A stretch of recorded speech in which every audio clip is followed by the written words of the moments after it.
जय श्री राधे कृष्णा मित्रों। आज मैं आपको गुरुवार की अर्थात बृहस्पतिवार की व्रत कथा सुनाऊंगी। भगवान बृहस्पति देव की पूजा अर्चना के लिए बृहस्पतिवार को व्रत कथा पढ़ने और सुनने की प्राचीन परंपरा है। बृहस्पतिवार का व्रत करने से मनुष्य की सभी मनोकामनाएं पूरी होती हैं और धन संपत्ति की प्राप्ति होती है। निसंतानों को पुत्र की प्राप्ति होती है और प्रभु विष्णु की कृपा से परिवार में सभी आनंद पूर्वक रहते हैं। बृहस्पतिवार को सूर्योदय से पूर्व उठकर स्नान आदि से निवृत्त होकर के बृहस्पति देव का स्मरण करते हुए व्रत का आरंभ करना चाहिए। बृहस्पति देव पीले रंग के पुष्प और पूजा की पीले रंग की सामग्री को पसंद करते हैं, इसलिए यदि संभव हो तो स्नान के बाद पीले रंग के वस्त्र धारण करने का विशेष महत्व बताया गया है। पीले रंग के पुष्प, केले और पीले चंदन से बृहस्पति देव की पूजा का विधान है। यदि संभव हो तो आप बृहस्पति देव की पूजा घर पर करें अथवा घर के समीप किसी मंदिर में जाकर के केले की जड़ में विष्णु भगवान का पूजन करें। बृहस्पतिवार के व्रत में उपासक को पूरे दिन में एक समय ही भोजन करना चाहिए।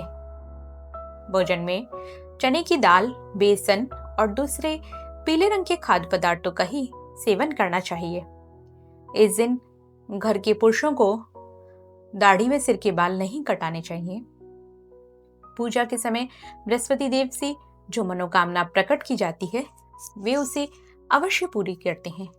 बोलिए बृहस्पति देव भगवान की जय, भगवान विष्णु की जय।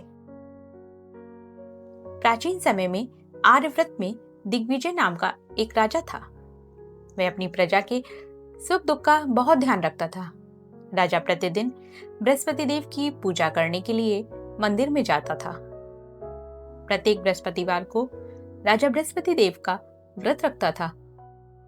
बृहस्पति देव की पूजा अर्चना के बाद व्रत कथा सुनकर राजा एक समय ही भोजन करता था, लेकिन उसकी रानी को यह सब पसंद नहीं था। राजा ने उसे अनेक बार समझाया था, लेकिन उसने अपना व्यवहार बिल्कुल नहीं बदला। रानी कभी किसी निर्धन को अन्न, वस्त्र आदि का दान न स्वयं करती थी और न राजा को करने देती थी। एक बार जंगल के कुछ हिंसक जानवरों ने नगर में घुसकर निरीह लोगों को मारना शुरू कर दिया। प्रजा के लोगों ने जब राजा दिग्विजय से जंगली जानवरों के उत्पात की शिकायत की तो वह स्वयं उनके शिकार के लिए गया। इधर रानी महल में आनंद से झूला झूल रही थी। उस दिन बृहस्पति देव निर्धन भिक्षुक के रूप में महल के द्वार पर पहुंचे और रानी से भिक्षा मांगी तो वह क्रोध मिश्रित स्वर में बोली, हे भिक्षुक, सुबह से भिक्षा देते देते मैं तो परेशान हो गई हूँ। लोगों को दान देने के लिए तो मेरे पति ही बहुत हैं। वे हर समय भिक्षुकों को अन्न, वस्त्र तथा धन का दान करते रहते हैं। उनके इस तरह दान देने से तो मैं बहुत तंग आ चुकी हूँ। इससे तो अच्छा है कि सारा धन समाप्त हो जाए, ताकि हम प्रतिदिन दान देने के कष्ट से मुक्त होकर चैन की सांस ले सकें। रानी की बात सुनकर बृहस्पति देव मन ही मन मुस्कुराते हुए बोले, हे रानी, भगवान तुम्हारी यह मनोकामना अवश्य पूरी करेंगे। तुम इस समस्या से छुटकारा पाना चाहती हो तो बृहस्पतिवार को सुबह सूर्योदय से पूर्व मत उठना। जब सूर्य की तेज धूप तुम्हारे बिस्तर पर पहुंच जाए तभी उठना। फिर सारे महल को गोबर से लीपकर सिर से पांव तक स्नान करना। अपने लंबे बालों को अवश्य धोना। राजा से कहना कि वह बृहस्पतिवार को हजामत अवश्य करवाए। राजा को भोजन में मांस, मदिरा अवश्य देना। निरंतर 7 बृहस्पतिवार तक ऐसा करने से तुम्हें धन की मुसीबत से अवश्य मुक्ति मिल जाएगी। इतना कहकर भिक्षुक रूपी बृहस्पति देव कुछ दूर चलकर अंतर ध्यान हो गए। रानी अपने पति की दान देने की आदत से बहुत परेशान हो चुकी थी, इसलिए कुछ सोचकर उसने परेशानी से मुक्ति पाने के लिए भिक्षुक की बताई बातों का पालन करने का निश्चय किया। राजा ने रानी को ऐसा ना करने के लिए कहा, लेकिन रानी अपनी जिद पर अड़ी रही। उसने राजा को धमकी दी, यदि तुमने मेरे कथनानुसार काम नहीं किया तो मैं महल छोड़कर चली जाऊंगी।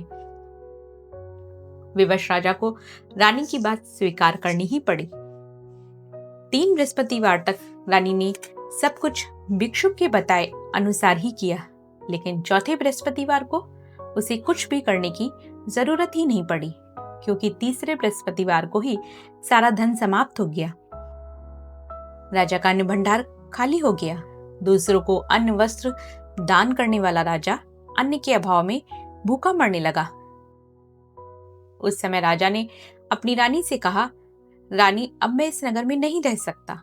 यहाँ तो हम किसी से भिक्षा भी नहीं मांग सकते। लोग हमारा कितना अपमान करेंगे। मैं अब परदेश जा रहा हूं, वहां कोई काम धंधा करूंगा, शायद हमारा भाग्य बदल जाए। रानी को महल में छोड़कर राजा धन कमाने परदेश चला गया। वहां उसने जंगल से लकड़ी काटकर लाने और नगर में बेचने का काम शुरू कर दिया। इधर रानी को कई कई दिन खाने को कुछ नहीं मिलता था। वह अपने अच्छे दिनों की याद करके आंसू बहाती रहती। एक दिन रानी ने भूख से परेशान होकर अपनी दासी से कहा, दासी, समीप के नगर में मेरी एक बहन रहती है। वह बहुत धनवान है। तू उसके पास जाकर 5 सेर अनाज ले आ। उस अनाज से कुछ दिन तो पेट भरेगा, उसके बाद कहीं मेहनत मजदूरी करके काम चलाएंगे। रानी की बात सुनकर दासी चल पड़ी। जब दासी रानी की बहन के पास पहुंची तो वह बृहस्पति देव की पूजा अर्चना कर रही थी। दासी ने 5 सेर अनाज मांगा, लेकिन पूजा में व्यस्त बहन ने उसकी बात पर ध्यान नहीं दिया। दासी कुछ देर वहां बैठकर खाली हाथ महल में लौट आई। उसने रानी से आकर कहा, हे रानी, तुम्हारी बहन बहुत अभिमानी है। अधिक धन होने के कारण वह किसी की बात भी नहीं सुनती। मेरी बात का भी उसने कोई उत्तर नहीं दिया, बस पूजा पाठ करती रही। आखिर मुझे खाली हाथ ही लौटना पड़ा। तब रानी ने उदास मन से कहा, दासी, जब बुरे दिन आते हैं तो कोई भी सहायता नहीं करता, अपने भी मुंह मोड़ लेते हैं। यह सब हमारे भाग्य का दोष है। उधर पूजा पाठ के बाद जब रानी की बहन ने दासी की ओर देखा तो वह वहां से जा चुकी थी। बहन ने सोचा, अवश्य ही मेरी बहन पर कोई विपत्ति आ पड़ी है, तभी तो उसने दासी को भेजकर 5 सेर अनाज मंगाया है। यह सोचकर वह घोड़ा गाड़ी में सवार हो रानी से मिलने के लिए चल पड़ी। रानी के महल में पहुंचकर उसने कहा, बहन, मुझे क्षमा करना। जब तुम्हारी दासी आई थी उस समय मैं बृहस्पति देव की पूजा कर रही थी और पूरी व्रत कथा सुने बिना उठ नहीं सकती थी। विष्णु भगवान का पूजन समाप्त करके जब मैं उठी तो दासी वहां से लौट आई थी। रानी ने बहन को सारी दुख भरी कहानी सुनाकर कहा, मैंने दासी को 5 सेर अनाज लाने के लिए भेजा था। बहन ने रानी की कहानी सुनकर कहा, बहन, मैं बृहस्पतिवार का व्रत करके बृहस्पति देव की पूजा करती हूँ। वे सबका कल्याण करते हैं। तुम भी बृहस्पति देव का स्मरण करके अपने महल के किसी कक्ष में जाकर देखो, शायद कहीं अनाज रखा मिल जाए। बहन की बात सुनकर रानी ने मन में सोचा, उसकी धनवान बहन अवश्य उसे उपहास कर रही है। लेकिन भगवान बृहस्पति देव का नाम लेकर वे महल के एक कक्ष में गई। उस कक्ष में एक घड़ा रखा हुआ था। रानी ने उसमें हाथ डालकर टटोला तो सचमुच उस घड़े में अनाज भरा हुआ था। रानी बहुत हैरान हुई। उसने अपनी बहन से कहा, बहन, मुझे भी बृहस्पति देव के व्रत की विधि बताओ, अब मैं भी उनका व्रत किया करूंगी। तब बहन ने उसे बताया, बहन, बृहस्पतिवार को सूर्योदय से पूर्व उठकर स्नान आदि करके बृहस्पतिवार का व्रत करना चाहिए, परंतु उस दिन सिर नहीं धोना चाहिए। चने की दाल, मुनक्का या किशमिश लेकर केले के वृक्ष के पास जाकर के उसकी जड़ में विष्णु भगवान की पूजा करनी चाहिए। घी का दीपक जलाकर रखना चाहिए। उस दिन एक समय ही भोजन करना चाहिए। भोजन में चने के आटे और पीले खाद्य पदार्थों का ही सेवन करना चाहिए। बृहस्पतिवार का व्रत करने से घर में धन संपत्ति की वर्षा होती है, अनाज से भंडार भर जाते हैं। इस व्रत को विधिवत करने से निसंतान को पुत्र की प्राप्ति होती है। बहन के वचन सुनकर रानी ने तुरंत ही बृहस्पति देव की व्रत करने का निश्चय कर लिया।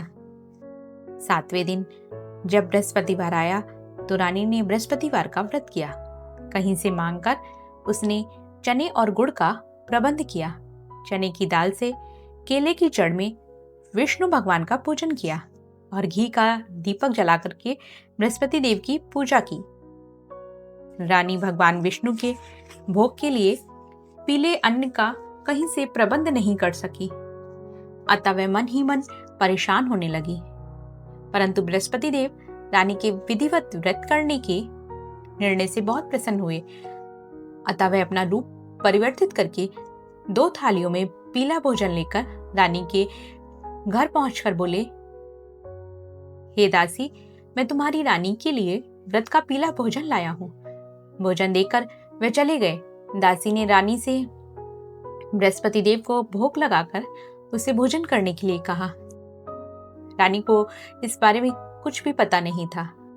वे दासी से बोली, दासी, क्यों निर्धनता में मेरा उपहास करती है? तब दासी ने कहा, अभी अभी कोई आदमी मुझे 2 थाली पीला भोजन देकर गया है। वेशभूषा से तो मुझे वो कोई पुजारी जान पड़ता था। रानी ने बृहस्पति देव का भोग लगाया, फिर दासी के साथ बैठकर भोजन किया। रानी प्रत्येक बृहस्पतिवार को विधिवत व्रत करके बृहस्पति देव की पूजा करने लगी। रानी के व्रत करने से भगवान बृहस्पति देव बहुत प्रसन्न हुए। रानी के महल में धन की वर्षा होने लगी। कुछ ही दिनों में रानी के पास काफी धन एकत्र हो गया। उसके अन्न भंडार भर गए। इतना सब कुछ होने से रानी फिर पहले की तरह आलसी और अभिमानी हो गई। एक दिन रानी ने किसी भिक्षुक को आलस्य के कारण खाली हाथ लौटा दिया। तो दासी ने कहा, रानी जी, आप फिर पहले की तरह धन संपत्ति पाकर आलसी हो गई हैं। निर्धन को अपने द्वार से खाली हाथ लौटाना अच्छा नहीं होता। बृहस्पति देव की अनुकंपा से हमें अत्यधिक धन और अन्न मिला है, इसलिए आलस्य छोड़कर के हमें निर्धनों को दिल खोलकर दान देना चाहिए। दान करने से आपके परिवार का नाम होगा। बृहस्पति देव प्रसन्न होकर आपका कल्याण करेंगे। दासी की बात सुनकर रानी ने निर्धनों को दान देना शुरू कर दिया। कई निर्धन ब्राह्मणों को धन देकर उनकी कन्याओं के विवाह में सहायता की। रानी की सब जगह प्रशंसा होने लगी। धन संपत्ति पाने पर रानी को अपने राजा की याद आने लगी। रानी ने एक दिन दासी से कहा, दासी, पता नहीं मेरे स्वामी परदेश में किस साल में होंगे, मुझे अब उनका पता लगाना चाहिए। रानी ने पूजा के समय बृहस्पति देव से प्रार्थना की कि उसके पति को जल्द ही घर लौटने का स्मरण कराएं। उसी रात बृहस्पति देव ने परदेश में रह रहे राजा दिग्विजय को स्वप्न में कहा, हे राजन, तुम अपने नगर को लौट जाओ, तुम्हारी रानी तुम्हें बहुत याद कर रही है। राजा सुबह उठकर लकड़ियां काट कर लाने के लिए जंगल की ओर चल पड़ा। जंगल से गुजरते हुए सोचने लगा कि रानी की गलती से उसे कितने दुख भोगने पड़े। राजपाट छोड़कर परदेश में आकर रहना पड़ा।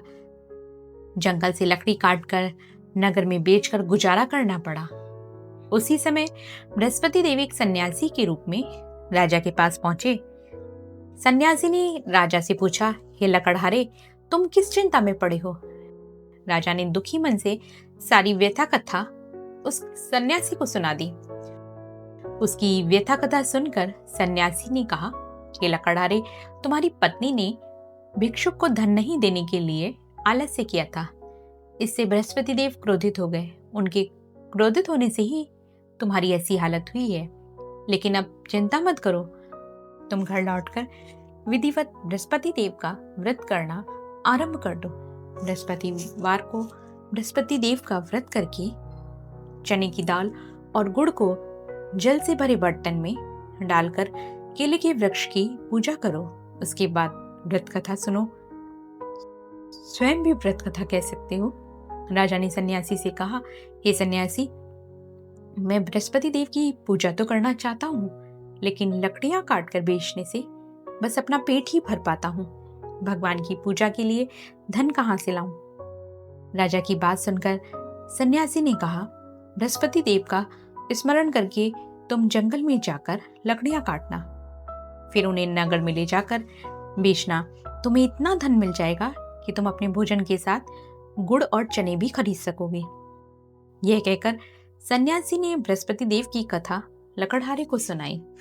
बोलिए भगवान श्री विष्णु की जय, बृहस्पति देव की जय। प्राचीन समय में बसंतपुर नगर में एक निर्धन ब्राह्मण रहता था। उस ब्राह्मण की कोई संतान नहीं थी। उसकी पत्नी बहुत फुअड़ स्त्री थी। वह सुबह काफी धूप निकलने के बाद उठती थी। प्रतिदिन स्नान भी नहीं करती थी। भगवान की पूजा करने की तो कभी सोचती ही नहीं थी। वह सुबह उठते ही पहले भोजन करती थी, बाद में कोई अन्य कार्य करती थी। घर में सफाई करना उसे कतई पसंद नहीं था। ब्राह्मण अपनी पत्नी के इस आचरण से बहुत दुखी था। भगवान की अनुकंपा से उस ब्राह्मण की पत्नी गर्भवती हुई और उसने 10वें महीने एक सुंदर कन्या को जन्म दिया। निर्धन ब्राह्मण कन्या के जन्म से बहुत दुखी हुआ। धीरे धीरे ब्राह्मण की कन्या बड़ी होने लगी। बचपन से ही उस कन्या की रुचि भगवान विष्णु की पूजा में थी। वह प्रातः उठते ही स्नान आदि करके भगवान विष्णु की पूजा करने मंदिर जाती थी। बृहस्पतिवार को व्रत करके विधिवत पूजा पाठ करती थी। पूजा पाठ के बाद वह पढ़ने के लिए पाठशाला में जाती थी। घर से चलते हुए वह मुट्ठी भर जौ साथ ले जाती और पाठशाला के रास्ते में थोड़े थोड़े जौ गिराती जाती थी। जब वह पाठशाला से घर लौटी तो जौ के दाने सोने में बदले हुए मिलते थे। लड़की सभी सोने के दाने बीन लाती थी। एक दिन जब वह सोने के दानों को साफ कर रही थी तो उसकी माँ ने कहा, बेटी, सोने के दाने साफ करने के लिए सोने का सूप भी होना चाहिए। अगले दिन बृहस्पतिवार था। उसने बृहस्पति देव की पूजा करते हुए प्रार्थना की, हे भगवान, यदि मैंने आपका व्रत विधिवत किया हो तो मुझे एक सोने का सूप दे दो। बृहस्पति देव ने उसकी मनोकामना पूर्ण करने का वचन दिया। पाठशाला से लौटते समय उसे रास्ते में सोने का सूप पड़ा हुआ मिला। घर लौटकर सोने का सूप अपनी माँ को दिखाकर वह सोने के दाने साफ करने लगी। उसी समय जब वह सोने के दाने साफ कर रही थी तो नगर का राजकुमार उसके घर के पास से गुजरा। उस सुंदर लड़की को सोने के सूप में जौ साफ करते देखकर राजकुमार उस पर मोहित हो गया।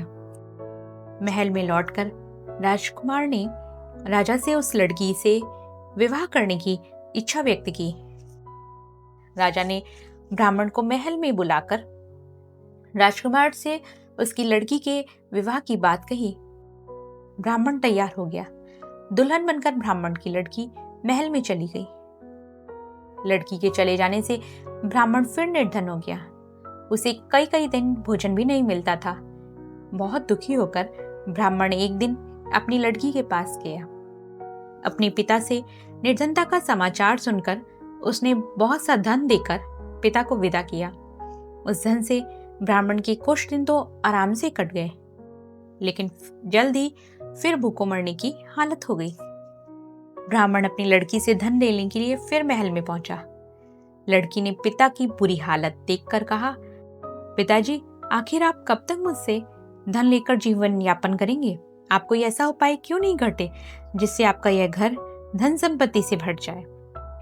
ब्राह्मण ने कहा, मैंने तेरी माँ को बहुत समझाया, परंतु उसकी समझ में कुछ भी नहीं आता।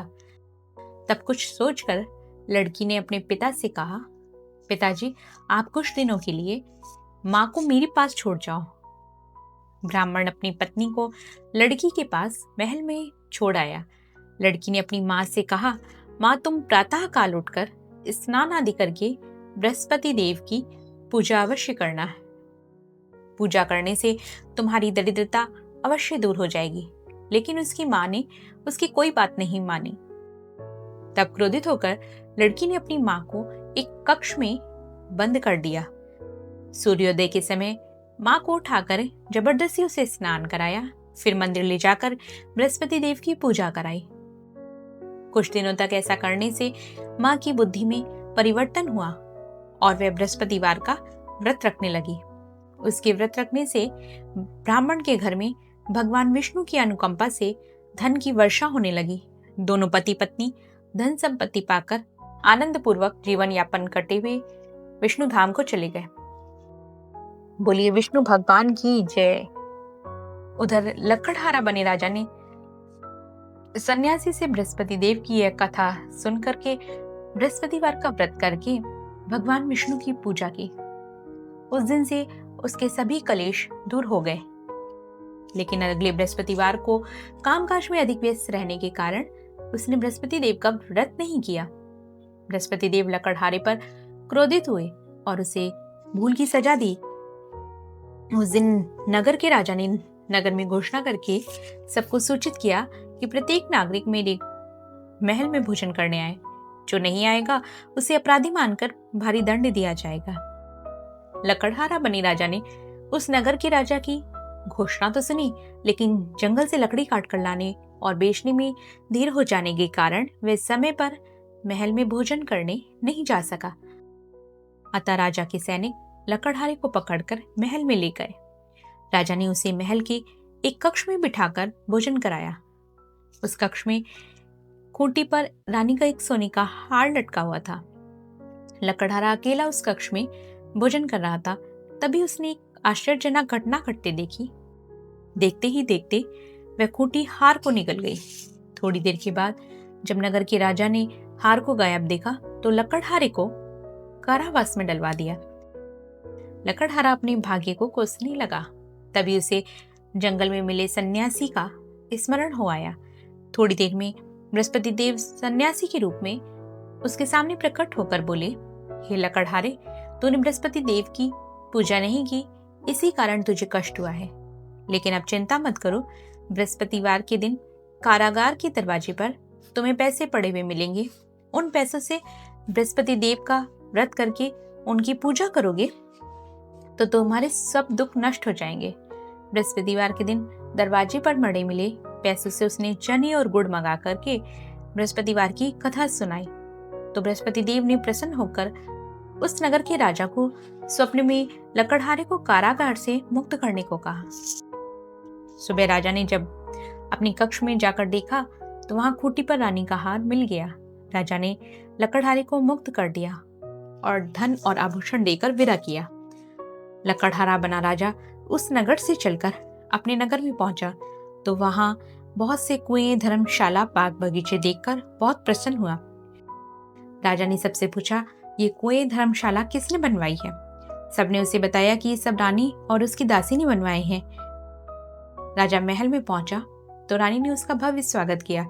तब राजा ने निश्चय किया कि सप्ताह में एक बार तो सभी बृहस्पति देव का व्रत तथा पूजन करते हैं, परंतु मैं प्रतिदिन व्रत किया करूंगा तथा दिन में 3 बार कथा कहा करूंगा। अब राजा हर समय दुशाले में चने की दाल बांधे रहता था और दिन में 3 बार बृहस्पति देव की कथा कहता। कुछ दिनों के बाद राजा को अपनी बहन की याद आई। एक दिन घोड़े पर सवार होकर राजा अपनी बहन से मिलने चल दिया। अभी राजा नगर के बाहर पहुंचा ही था कि उसने कुछ लोगों को एक शव को ले जाते हुए देखा। राजा को स्मरण हो आया कि आज उसने किसी को बृहस्पतिवार की व्रत कथा नहीं सुनाई है। राजा ने उन लोगों को रोक कर कहा, भाइयों, आप शव को ले जाने से पहले मुझसे बृहस्पतिवार की कथा सुन लें। लोगों ने राजा पर क्रोधित होते हुए कहा, तुम पागल तो नहीं हो गए हो? लेकिन कुछ बूढ़े लोगों ने कहा, अच्छा भाई, साथ चलते चलते तुम अपनी कथा सुना लो। राजा ने चलते हुए आधी कथा ही सुनाई थी कि शव हिलने लगा। राजा की पूरी कथा सुनाते ही शव उठकर बैठ गया। लोगों ने हैरानी से दांतों तले उंगली दबाई और अगले बृहस्पतिवार से भगवान बृहस्पति देव का व्रत करने व कथा सुनने का निश्चय कर लिया। घोड़े पर सवार राजा चलते हुए एक किसान के पास पहुंचा। किसान अपने खेत में हल चला रहा था। राजा ने कहा, अरे भाई, मुझसे बृहस्पतिवार की कथा सुन लो। किसान झुंझुलाकर बोला, अरे भाई, देख नहीं रहे, जितनी देर तक तुम्हारी कथा सुनूंगा उतनी देर में तो मैं पूरे खेत में हल चला लूंगा। राजा निराश होकर चलने लगा। तभी किसान की बैल लड़खड़ाकर जमीन पर जा गिरे। किसान के पेट में जोरों का दर्द होने लगा। उस किसान की पत्नी जब खाना लेकर आई तो उसने किसान से इस बारे में पूछा। किसान ने घुड़सवार की पूरी कहानी सुनाई। किसान की पत्नी दौड़ती हुई राजा के पास पहुंचकर हाथ जोड़कर बोली, भैया, मैं तुम्हारी कथा सुनने को तैयार हूं। राजा ने उसके साथ खेत पर पहुंचकर बृहस्पतिवार की कथा सुनाई। तभी बैल उठकर खड़े हो गए। किसान के पेट का दर्द भी तुरंत ठीक हो गया। राजा अपनी बहन के घर पहुंचा तो उसकी बहुत आवभगत हुई। अगले दिन सुबह उठकर राजा ने देखा घर के सभी लोग भोजन कर रहे हैं। किसी भूखे को बृहस्पतिवार की कथा सुनाए बिना राजा भोजन नहीं करता था। उसने बहन से पूछा, बहन, क्या हमारे घर में कोई ऐसा व्यक्ति है जिसने अभी तक भोजन ना किया हो? उसकी बहन बोली, भैया, हमारे घर में तो क्या, आपको पूरे नगर में कोई ऐसा व्यक्ति नहीं मिलेगा जिसने सुबह सुबह भोजन ना किया हो। तब राजा बहन के घर से निकलकर उस नगर में बिना भोजन किए व्यक्ति की तलाश करने लगा। एक कड़रिए के घर में उसका बेटा बीमार होने के कारण भूखा रह गया। राजा ने उस बेटे को जाकर बृहस्पतिवार की कथा सुनाई। कथा सुनते सुनते गडरिए का बीमार बेटा बिल्कुल ठीक हो गया। सबने राजा की बहुत प्रशंसा की। एक दिन राजा ने अपनी बहन से कहा, बहन, अब हम अपने घर जाना चाहते हैं, तुम भी हमारे साथ चलो। कुछ दिन वहां रहकर लौट आना। राजा की बहन ने जब अपनी सास से पूछा तो सास ने ताने देते हुए कहा, बहू, मायके जाना तो अकेली जाना, मेरे पोतों को नहीं ले जाना। तुम्हारे भाई की कोई संतान नहीं है, कहीं तुम्हारी भाभी मेरे पोतों पर कोई जादू टोना ना कर दे। दूसरे कक्ष में सास की बातें सुनकर राजा दुखी मन से अकेला ही अपने नगर को लौट आया। रानी ने राजा से पूछा, आप तो अपनी बहन को साथ लाने की बात कहकर गए थे, फिर उसे साथ क्यों नहीं लाए? राजा ने दुखी होते हुए कहा, रानी, हम निसंतान हैं, इसलिए कोई हमारे घर आना पसंद नहीं करता। रानी ने राजा को समझाया, हे प्राणनाथ, हमें बृहस्पति देव ने सब कुछ दिया है, अब हमें बृहस्पति देव संतान भी अवश्य देंगे। बृहस्पतिवार को विधिवत व्रत करते हुए राजा रानी ने बृहस्पति देव से संतान के लिए प्रार्थना की। कुछ दिनों के बाद ही उन्होंने स्वप्न में दर्शन देते हुए कहा, हे राजन, तेरी मनोकामना पूरी होगी। 1 सप्ताह बाद ही रानी गर्भवती हो गई। 10वें महीने रानी ने एक सुंदर पुत्र को जन्म दिया। राजा रानी जीवन पर्यंत बृहस्पतिवार का व्रत करते रहे। उनके घर में धन की वर्षा होती रही। आनंद पूर्वक जीवन यापन करते हुए राजा रानी बृहस्पति देव की अनुकंपा से मोक्ष को प्राप्त करके सीधे बैकुंठ धाम पहुंच गए। बृहस्पतिवार को जो स्त्री पुरुष भगवान विष्णु की विधिवत पूजा करते हैं, भगवान उनकी सभी मनोकामनाएं पूरी करते हैं। बोलिए भगवान श्री हरि विष्णु की जय, लक्ष्मी नारायण की जय। ओम जय बृहस्पति देवा, स्वामी जय बृहस्पति देवा। चिन्ह चिन्ह भोग लगाऊं, चिन्ह चिन्ह भोग लगाऊं, कदली फल मेवा। ओम जय बृहस्पति देवा। तुम पूर्ण परमात्मा, तुम अंतर्यामी, प्रभु तुम अंतर्यामी। जगत पिता जगदीश्वर, जगत पिता जगदीश्वर, तुम सबके स्वामी। ओम जय बृहस्पति देवा। चरणामृत निज निर्मल, सब पातक हरता, प्रभु सब पातक हरता। सकल मनोरथ दायक, सकल मनोरथ दायक कृपा करो भरता। ओम जय बृहस्पति देवा। तन मन धन अर्पण कर जो जन शरण पड़े। प्रभु जो जन शरण पड़े। प्रभु प्रकट तब होकर। प्रभु प्रकट तब होकर आकर द्वार खड़े। ओम जय बृहस्पति देवा। दीन दयाल दयानिधि भक्तन हितकारी। प्रभु भक्तन हितकारी। पाप दोष सब हरता। पाप दोष सब हरता। भव बंधन हारी। ओम जय बृहस्पति देवा। सकल मनोरथ दायक कृपा सब संशय हारी। प्रभु सब संशय हारी। सकल मनोरथ दायक सब संशय हारी। प्रभु सब संशय हारी। विषय विकार मिटाओ। विषय विकार मिटाओ। संतन सुखकारी। ओम जय बृहस्पति देवा।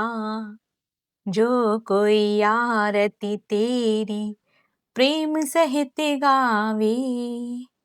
प्रभु रोज रोज गावे। जेठानंद आनंद कर। ज्येष्ठानंद आनंद कर सो निश्चय पावे। ओम जय बृहस्पति देवा।